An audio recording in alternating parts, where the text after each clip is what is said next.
Welcome to the ADHD Mums podcast, a safe place for everyday Australian mums to discuss their struggles with ADHD, motherhood and life. Hello and welcome to the next episode of ADHD Mums.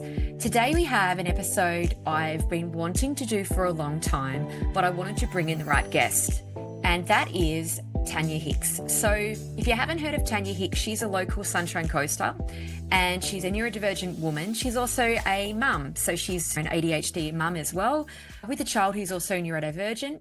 She has a very strong track record in various professional arenas. She's very accomplished. She's done national management. She's done neurodivergent affirming therapy.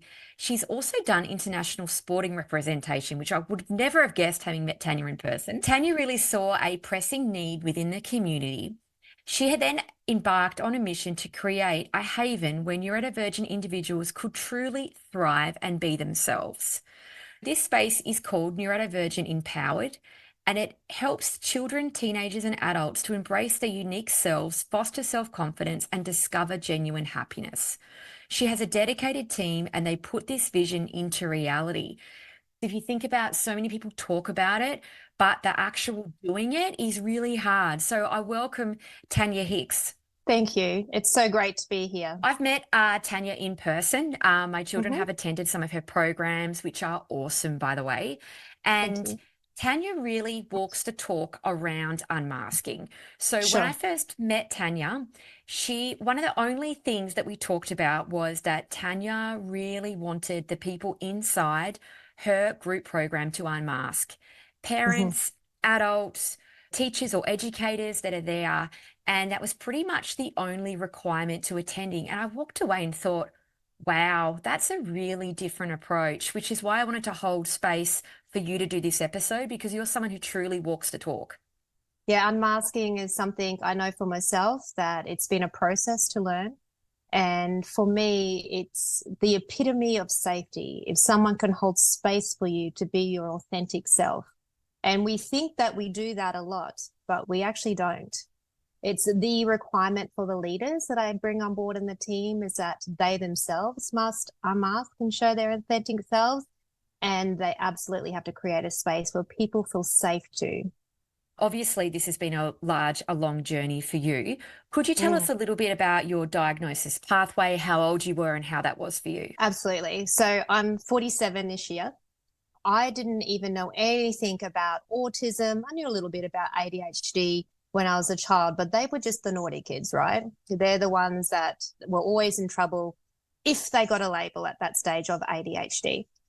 Where I started my process would probably be like most mothers when my child was diagnosed probably about 11 years ago, autistic and ADHD, and a few other things as well. And it was through me trying to provide him with this beautiful safe space to be his authentic self that I was like, holy crap, I think I show up in this way as well. Now, first of all, I only accepted the ADHD side of myself first because that is more socially acceptable. And so I was very open to being ADHD. I shared openly I was, even without a formal diagnosis. And it was only probably about 4 or 5 years ago where I started to being open that I may be autistic as well. And the reason I became being open is because more knowledge about what autism in women actually is. Like, we're not all Sheldon Coopers. Like, that old stereotype that's out there is just total BS. There is a portion of people who express their autism like that, but there are so many variations of how you actually show up as an autistic person. And so when I started doing this neurodivergent affirming approach of trying to provide for my child's life, I actually was like, oh, I'm actually providing this for little Tan as well. And it was through that process that I went, I created Neurodivergent Empowered. I started walking the talk. And then I was like, I actually probably should get a formal piece of paper. And I really want to emphasize that diagnosis is a privilege. It is something that is not out there readily for people. The reason that I was able to get one, number one, I had the financial capacity to go through all the hoops that you have to go through to get a diagnosis. I also had the capacity and the tenacity, whereas a lot of mums, especially, we're burnt out, we're tired, we're just existing, supporting our children, which is enough, than trying to actually do this for ourselves as well. And of course, I also knew about how to answer the questions that they were actually trying to get the answer for. Being an autistic woman as well, unless it's said something to me exactly the way that my brain needs to hear it, I'm not going to give you the answer that you're after. And so I'll feel like a lot of people are missing diagnosis as well because they don't put together, oh, when you're asking me this particular question, you actually want this answer. For example, answer without all the systems and processes you've put into place to support yourself, which is part of the masking. So because I had the capacity and probably intelligence to know to do all those things as well, I have been able to get my diagnosis literally this year officially at 47 years old, autistic and ADHD. Oh, congratulations. Thanks. When I have to share that when I got my diagnosis, because I'm so educated on what that actually means, it was a celebration. I didn't have the dread or the rest of it. I think I went through all the sadness and the anger previously when I was self-diagnosing, and it was just like validation. It was like, oh, everything that I thought and my whole life now makes sense. There's just so many things we could unpack there. But one thing that I think you said really well is it's that like catch-22 around ADHD. I wrote down that sometimes it can feel like we're just existing, like for our kids, like, you know, driving them and snacking them and therapy them, and we're just existing for them. It definitely feels like that. I think that was well said. The expectation, I think, from a lot of us is that the practitioner will problem solve that for us. But actually, you said that well, that often doesn't happen. But then you talk about being organized, which I say too, and I completely agree with you. But then what are ADHD people like? Disorganized. Disorganized, So the fact that we have to then prepare, problem solve, go into those deep, dark places, think of that stuff and have them ready and remember them, right? To then get the diagnosis, no wonder it doesn't happen for us if we actually think about how that looks. Absolutely. I've got goosebumps on goosebumps because that's the reality. That's why I say it's a privilege. You have to have absolutely everything lined up perfectly with all the additional supports just to get the diagnosis, to get the additional supports. Yeah, and also you've got to have the education. You've got to be able to read the diagnostic framework. You have to be able to work it out. And then often, as a lot of us have been left behind at school, as soon as someone talks in any numbers, my brain switches off because I think I've got like mass trauma from school. And you've got to have the financial means. It's ridiculous. 100%. Let's move along to masking because I watch you on TikTok, I watch you on Instagram, and I just feel like the overall theme on who you are from my personal view on seeing your socials is around masking. Briefly, what would be some common masking that you'd see that mums do? Common ones for mums would be clearly that everything's okay. That's across the board. I'm okay. The kids are okay. Everything's okay. And I feel like as a community, we're actually getting better at this. We're actually getting better to say, well, actually, I'm not okay. And that's been really great. The other part is, especially for mums, is things that bring us joy. When we grow up, we have almost this unwritten end point for certain things that it's like, okay, so these things aren't allowed to bring you joy anymore. For a lot of neurodivergent individuals, it could be things like plushies, like that seems to be a thing. It's okay for kids, but it's not okay for you. For myself, it was a lot of sensory things, like I have certain materials that I love to put on my skin, whether they're blankets, whether they're clothes, etc. It was kind of socially acceptable to not have those things in my life. That's a child's comfort. But when you're starting to unmask and actually look at what brings you joy in life, if you're honest, a lot of people don't even know. If I was to put people on the spot and say, what brings you authentic joy? Most people don't know what that is anymore. We know that we have our kids and they give us joy, but they also give us challenges too, right? So there's both of those aspects. But if I was to take all of those other things away, your husband, your house, etc., what actually brings you joy? And a part of unmasking for me has been actually really diving deep into who am I and what actually brings me joy. And it was really, really interesting what those things came out to be. I do burlesque dancing. That risque part for my ADHD absolutely loves it. But then there's also the societal thing of you get around in your underwear on stage in front of people as well. So it's who are you really when people are not telling you what is socially acceptable to be. I'm glad you brought up the burlesque dancing because I saw that on your socials and I do find it quite inspiring because Mhm. I have a real fear around dancing. I Sure. remember being about 16 and I had this crush on this guy and we were all dancing at this party and I wasn't a cool kid. I want to be really clear. I was not a cool kid. Same. It was interesting because I watched your burlesque dancing video and I Mhm. thought to myself, do I like dancing? Because Mm. I've got all these stories that I'm shit at it because of Yeah. one dude that probably Mhm. sucked and he's nowhere now. I just think it's interesting when you think about what do you actually like? I don't know. Yeah. And that thing about only doing things you're good at, we do that as a Mm. society. I didn't even know what career I wanted to do because I figured it had to be something that I did naturally, I was really good at. And so I ended up in these really shitty jobs just because I was good at them. They brought me such misery. And then I was like, why am I actually doing this particular job? Like I worked in the tax office, for goodness sake, at one Oh, stage. really? I Yeah, could never yeah. imagine you in a tax I know, office. right? Because I could do it. And that's because society tells us you should do the things you're good at. But really, I would love us all to go, well, let's be kind of shit at some things and just do it because it feels good. That's part of unmasking. I am not the best dancer in the world. My burlesque girls know this. Yes, I can practice a routine and get on stage and be a part of the group, but I'm not one of those beautiful dancers that they have there that have been trained, etc. But I love it. And what I'm told consistently when I'm on stage, because I just kind of go with it and I'm fully immersed in the experience, that is what you see. You don't see me my steps that I'm doing. You see that I'm smiling. I'm totally, it couldn't matter if it was one person or 1,000. I'm totally immersed in the experience. And I feel like if we could do more things like that, that bring us that authentic joy, our life would be so much better. Oh, I feel like you've just scrambled my brain a bit, Tanya. I love interviewing people because you know what's really interesting? Gigi, who I talk about quite often, and you've met Mm-hmm. Gigi, she's always a Yeah, ride.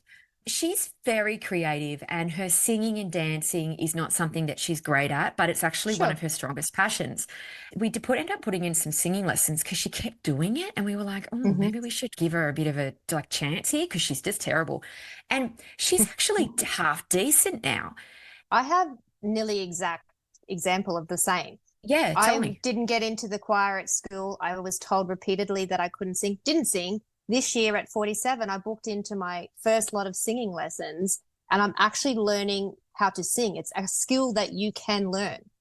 So this thing that's brought me joy that I do ashamed in the shower or in the car with my son, whatever, I'm now learning to do properly and you can learn how to do it. Well, that's incredible because that's really making sense because all three of my kids are really musical. And Mm. I've always been like, where do they get that from? But yet I'm the person with the music pumping, singing the music all the time, terribly only in front of my children who love me unconditionally. They just think I'm Yeah. amazing at everything. So is that then, I suppose, linked back to masking because you're truly allowing yourself? Like, how does that work in? So because I'm coming back to that authentic joy and I'm actually tapping in and putting my energy into what brings me joy, that's part of my unmasking process is that I've had a story to say I'm a shit singer, right?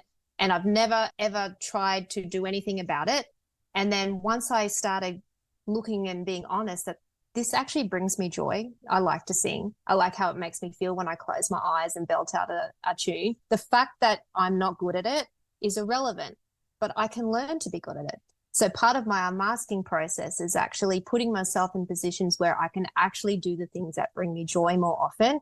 And through that, I'm learning the skills, the tools, the systems to be good at the things that bring me joy. And that's why as adults, I believe we do things like drugs and alcohol because we know we're following the things that bring us joy, but we don't have the capacity to put the two and two together in a sober state. So if you think about that exact example, you get on the drink with the girls and you're going dancing. In your mind, it's irrelevant whether you're good or not, right? You're just going Yes. for it.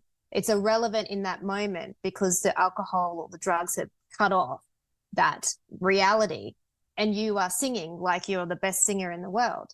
So what my wish for every single person is that you could actually bring that magic into your everyday life without the drugs and alcohol, to actually be Yes. brave enough to do this and be you and follow your passions, your authentic passion, even the ones that don't make sense. Let's say for somebody who's listening to this, who's a little bit thrown, like myself, right? Sure. I thought I knew where this was going, but now I'm not. Let's say if you're starting to unmask and as you said, you're like, I don't even know because I thought it was things I was good at. Or a lot of people have got those common ones that are probably surface level, like I Yeah, like walking on the beach. How do you start to the sure. process? Great question. You got to go back to childhood. So Okay. a lot of people do this inner child work, etc. But the basic level you can do by yourself is when I was a child, before the world told me who I should be, what brought me joy, and allow yourself to go into that childlike, even infantile state of what actually did I do that made me happy?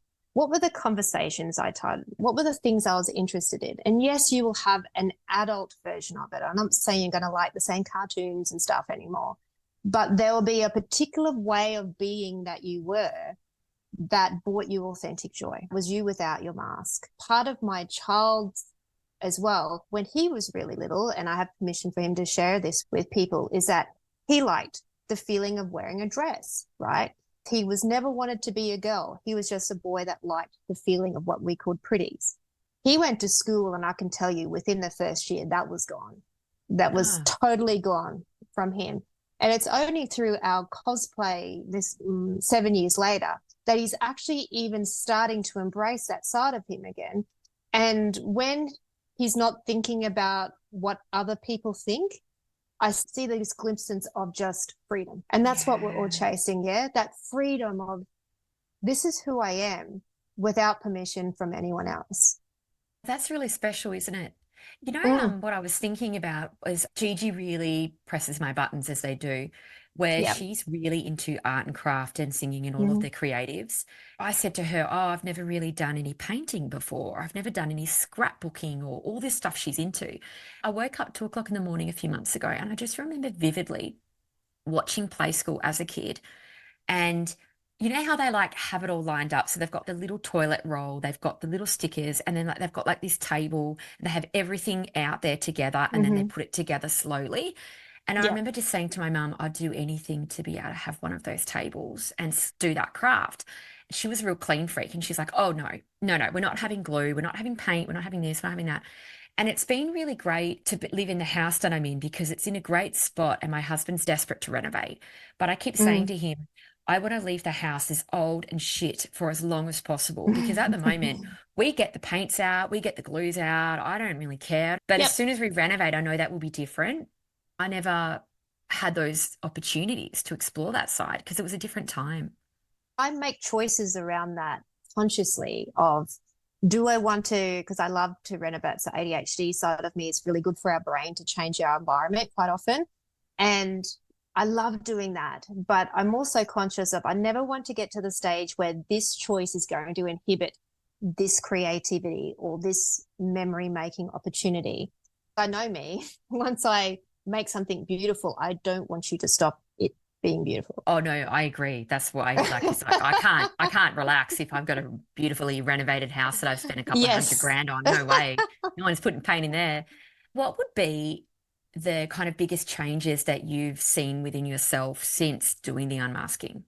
I find that relationships changed. I don't people please anymore as much, or I certainly am conscious of the people pleasing. I found that some people left my life because of that, because it's not actually this beautiful, spiritual, fuzzy process. This is actually sometimes mass exodus out of your life, because depending on how much of a mask you've worn, is how different you are to who you authentically are.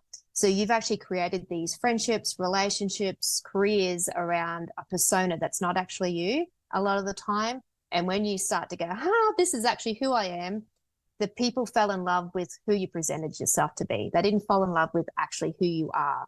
So that's something to be aware of, that it's not always a positive. I have people in my life that honestly come to me and go, well, fuck 10, now I've got no one left. I'm like, yeah, because you didn't present who you authentically were in the first place. So those relationships were actually not real in the first place. If you've actually been really quite fake because you've learned to do that, the relationships you have are surface level and therefore not authentically real. So that's something that happened for me as part of this process. I had people absolutely leave my life, but then I actually had less number of people, but really authentically aligned people come in. So my ride and die turned up when I turned up. That's really powerful. My husband said to me about 6 months ago, I'm confused why some of your friendships seem one way. And then Yeah. I realized that I had actually been just in this helping role. Lately, I've been saying, I'm really sorry, but I'm not in a place to help you. What I notice is some people will come back. There's been people that haven't come back and said, I'll help you. They've just For gone, let sure. me know when you can help me. Or there's been people that have jumped in and gone, well, what do you need? I can give you a hand. But you're Mm-hmm. right. There's been people I've been friends with for a long, long time who I've realized my role is helping them and they actually don't know anything about me. And they're the people I'm talking about for myself as well. One thing that helps me now, and I ask of my circle, is to actually check in before we lay our shit on each other. Do you have the capacity to hold the space for this and not be offended if they say no? That's when you're being honest and real with the people you love and care about, is actually say, I love you, but I don't have the capacity right now. Can we park this until I can show up with you for you with everything I got? Because at the moment, you're going to get a shit version of me. If we can be more honest and be leading those relationships more, we'll have way better connections. So then you're saying that by responding differently, people are Yeah, either coming in or you're making new friends, or it's like a way of working out who is who in the zoo, really. absolutely. And that process started way back when my son was diagnosed. And then suddenly I really worked out who were my ride or die people, because when I started showing up and going, this is acceptable and not acceptable in my circle with my child, how your behavior, you're this, you're that, this is how we will show up as well. I really found out who was going to be there for us. Because if you were going to show up in our life and say that my son couldn't be this, couldn't be that, whatever, that just wasn't going to work for us, because I needed to create this beautiful safe space for him to be who he authentically was. And that is not socially acceptable for some people. And I had to be okay with them not being in our life. Sometimes I feel like people with ADHD, not all, no one's the same. For We sure. distract ourselves with other problems. So sometimes I've noticed myself go and catch up Yeah. with somebody who I know is in a crisis so I don't have to look at my own self. And I Mhm. almost feel better about myself, thinking I've got less to worry about than she does. And then Yeah. I fill my time fixing her up instead of then sorting my own self out. And then I realize, well, what am I getting from that?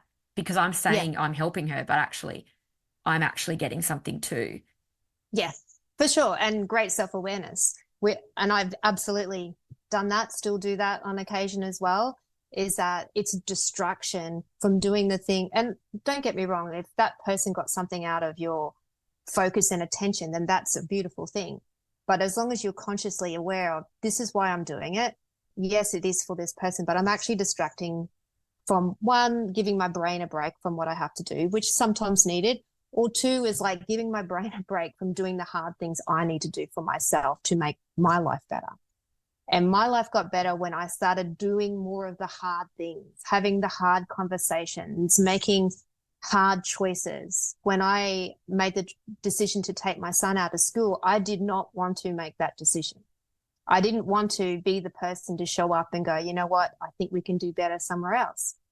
And it took me a lot to actually sit in my own shit and go, what's stopping you? It was my lack of self-confidence. I knew what was right for my child. My intuition was bang on point, but I had a lot of work to do for myself at looking my own shit and going, this is me, and showing up and doing the hard stuff with the shaky legs or whatever it is, just showing up regardless. I think the hardest decisions I've made in my life, I've not ever regretted one of them. Like the truly For hard sure. ones, like bravery, what you're talking about. I've never Yeah, gone in there, made a call like that, and then regretted it ever. I same. totally agree with what you're saying there, because it feels awful. But if it feels awful, it doesn't necessarily mean it's the wrong decision. I've had countless times where I get really self-conscious and I cry, and then something comes out of it after the cry. I don't know if it's like surrender, I'm assuming, getting rid of expectations. But as soon as I have my big cry from fear, because that's all that is, I'm okay. I will do it. But sometimes allowing myself to get to that point is key too. How does it feel to unmask? What are some examples of what you do differently? For me now, it's been a process. At the beginning, when I started unmasking, it was very, very scary to be seen for the first time. I had this massive thing where I knew I had to be seen for who I am. And I didn't really know what that looked like at first. As I said, I didn't know what brought me joy. I didn't know who I authentically was, because being neurodivergent and autistic neurodivergent, I'm really good at syncing up to other people. So why I was so successful when I was young is that I just made really good choices of who I would mimic in life. I would mimic people who were doing really well in business. I would mimic people who were doing really well in the sport that I played, which was hockey. And I would just copy what they did.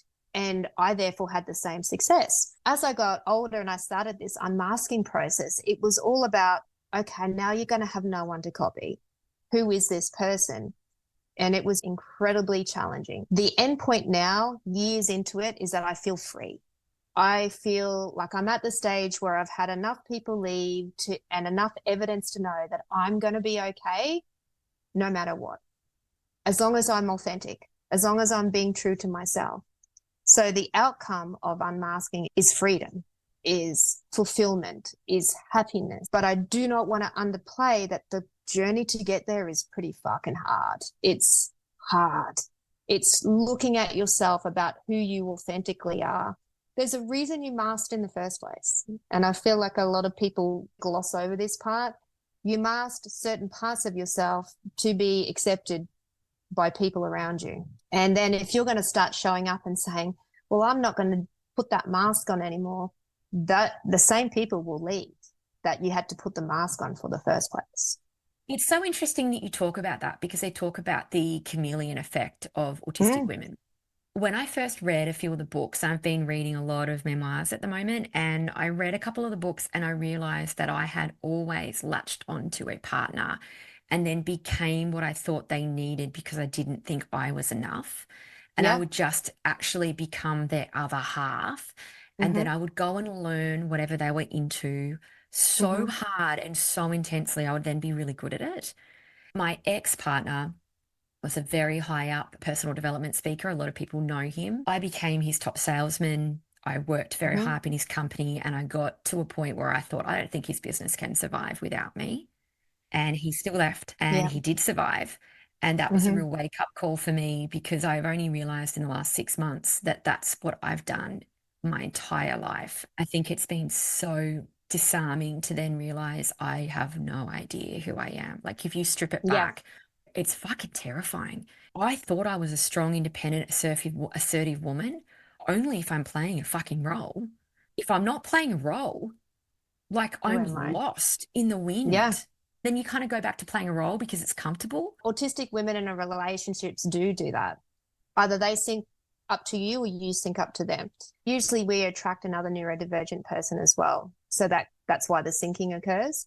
I know for myself, and because most of us are autodidacts, so we can literally teach ourselves anything we need to. It's part of our evolutionary survival. When I was 17, 18, I dated someone who was really good at art. And suddenly I started copying his drawings and stuff, what you said, getting good at what he's interested in. And suddenly I can draw, and I'd never done anything like that in my life. Never done it since, because I synced up to someone else who was really exceptional in another area. And that's how I learned how to surf. I dated a surfie, and suddenly I'm a surfie. I've done that in friendships as well. I've always had one very strong woman friendship. They have changed as I've gone along, but I have synced up to them as well. And I feel like that's something that not a lot of people talk about with autistic women, is that we do have such an incredible, and it is a skill, to sync up to other people. And it's almost like we can learn all of the fantastic things about them and embody them without ever having to have that as our interest ourselves. But then you can see how people are undetected, because people always say to me, I'm so good socially. And I'm like, am I? Or do I just know who I have to be? If I'm true to myself, I'm absolutely exhausted after a social interaction. But can I show up socially? Absolutely. I've learned to do that. I've been around people. I've wanted to be around people who are in these situations. So I've learned what I needed to do to be in those situations. But does that bring me joy? I'm at the stage where I know it absolutely does not. I'm completely exhausted afterwards. I have to be Netflixing the next day in my PJs to recover. But when I've been in a relationship where he is very social, I would do back-to-back barbecues and going out and this and that, and then wonder why I am completely depleted all the time.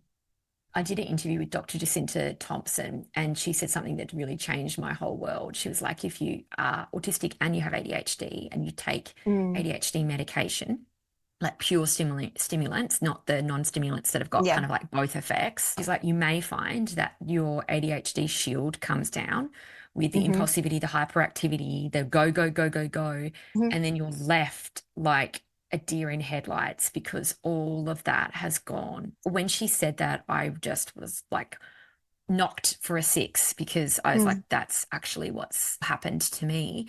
And then you're like realizing that you are so confused with who you are and what you're doing. I don't have stimulant medication myself, but my son does. But I've been around it enough to know that once your ADHD medication is supporting your ADHD, if you are autistic as well, that comes out. Or if you have anxiety as well, that comes out, because everything else is quietened. And suddenly what was kind of hiding in the background, like, don't see me, is like, ta-da! Cannot mask it anymore. So if you start doing that and behaving differently, do you just let people go that aren't cool with it? It's a lot easier process if you have one or two key people that you know are your ride or die, that kind of know who you are already. That helps the process, because you can then have conversations with them and say, look, I'm going to start this process and I want to know if you're going to be with me along this journey, because I don't know what I'm going to end up being like at the end. And if you have someone like a relationship which is rock solid, or a bestie or something that has been through a lot of things and knows who you are, then that makes that process a whole lot easier. I didn't have that at that point. It was literally my son and I. I suppose having the faith that the freedom you get at the end of the process, it's hard when you're going through the fear to understand that the outcome is going to be worth the process, because the journey is quite hard. It's no less than terrifying to be seen for who you authentically are. It's figuratively like standing in front of everyone naked saying, this is all my bits. Yeah. Who's going to still want me after this? That's pretty terrifying, isn't it, when you say it like that? And then you think, you're older and you feel like you're more mature and everything. You're like, no, that feels like I'm about 12. Yeah, it does. My boobs are breastfed. I look different. Yeah, we don't look as good as what we did when we were 18. I would have preferred to do that then. Yeah, and granted, if we can get our kids to do this, we would be doing the best service as parents possible. If we can empower our kids to show up who they authentically are while being safe, because it's not always safe to unmask. If you're in a position where you have a family that's not supportive, or you're a school that's not supportive, it's not safe to unmask. I want to put that out there. So we need to have our kids in safe situations, but empowering them to go, you are incredible the way you are. And yeah, you're quirky and you this, that, whatever, but your ride and die will show up if you show up. And as a mum, I'm going to love every version of you, no matter what. So show me who you are. That could be one of the best gifts we can give our kids, because I know the process I went through in my 40s when I did this unmasking process, and it was horrendous. Oh, I've got all these qualifications and I've played hockey for Australia, and then go, actually, guys, this is me without all the shit. This is actually who I am. Terrifying, even for my family to see me in my authentic self. My family could be very judgmental. So me starting to show up just with my sparkly shoes or different clothes to events, like showing, well, guys, this is who I am. That was probably my hardest part, because they're people I actually value the opinion of. These other people that don't really know me, it's not as hard to go, well, this is who I am. But when I show up as who I am in front of people I actually value the opinion of, that's hard. That's tough. What would be damaging about masking long term? Mental health all the way. To mask, I had to drink a lot of alcohol. I'm very, very open about that. To be social consistently, I drank getting ready, I drank on the way. I drank a lot there to maintain. And then I usually had to do a bit of a hair of the dog to maintain it the next day and repeat. So my health from constantly having to have alcohol as part of my life, that was my mask. So people who knew me before, I was still kind of crazy before, but it was fun crazy because I was alcohol crazy, right? I was doing crazy random things. And I was a girl that people would go, oh, go and do this. And I would do it, right? I was that friend. And then also my mental health of not knowing who I was. I've had, and trigger warning, I've had a few situations in my 20s when I was so confused of not knowing who I was that I actually didn't know if I wanted to continue, because I was like, I don't know who the fuck I am. And I had a moment in the bathtub where I was like, had my wine and I'm like, who am I without this wine? And I had this, I'm no one. I'm literally no one. And so why bother existing as no one? So I feel like there's massive, massive risks for mental health of not knowing who you authentically are. It's my personal view that long-term masking can be why so many autistic girls get into trouble moving into high school and just thrusting them into the mainstream environment and not having anywhere to put their mask down or having to mask at home.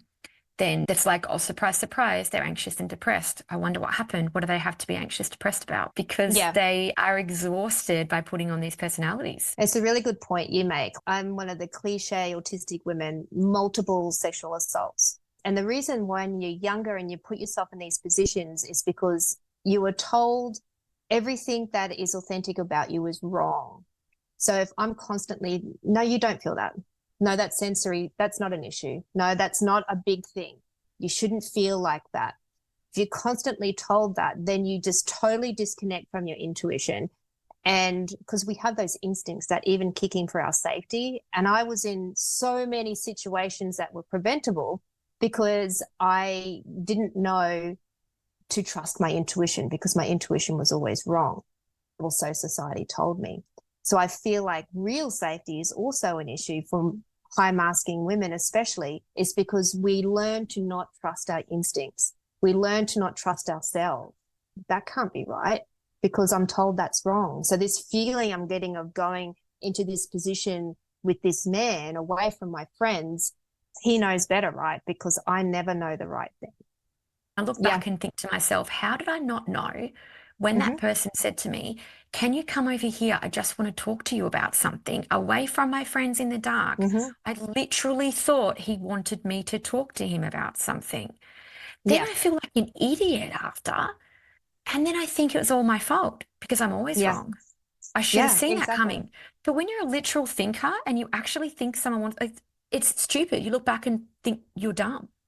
And people say it's a naivety. And yes, it is. But what is naivety from? It's from the disconnect from your truth, from what you know to be true for yourself. When you're constantly told that is wrong, what you feel is wrong, what you think is wrong. And society does that too, especially autistic girls, that when we have these feelings come up as well of, okay, he's asked me to go over there, I believe what he is saying to me, you learn that other people's truths are more important than your own. And I feel like it's a massive thing that autistic women especially need to teach our young girls, is that, no, sister, you need to know your truth. Last question, Tanya. What message do you have to share for women with ADHD or with just general neurodivergence? My message is to be brave enough to follow your authentic truth and follow your authentic joy. Yes, it's a scary, scary journey, but it's so worth it, and you're worth it.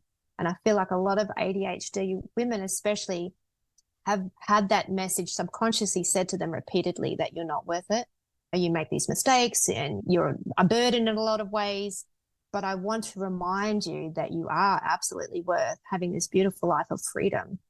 I love that. Sometimes I struggle to do that for myself, but then I push myself for my kids because I think if I'm not doing it, how can I expect my children to? So at the moment I do it for them, but I'm hoping that there'll be a time that I will truly be able to do that, because that's beautiful, but it's hard. But I think this has been a great first step, this interview. I really appreciate your openness and honesty. It's been really quite mind-blowing, to be honest. That's great.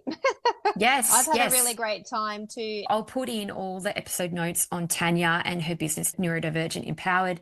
My kids have been there. It is truly a safe space, and it's probably the only space I've ever seen that's run purely by neurodivergent people. So it's super special. Thank you so much for your time, Tanya. I really appreciate it. Thanks for having me. The key message here is you are not alone. Thank you for listening. If you enjoyed this episode, follow us on Instagram or head over and join our amazing ADHD Mums Podcast Facebook community. Everything you do matters and helps to spread the word about what neurodiversity in females looks like.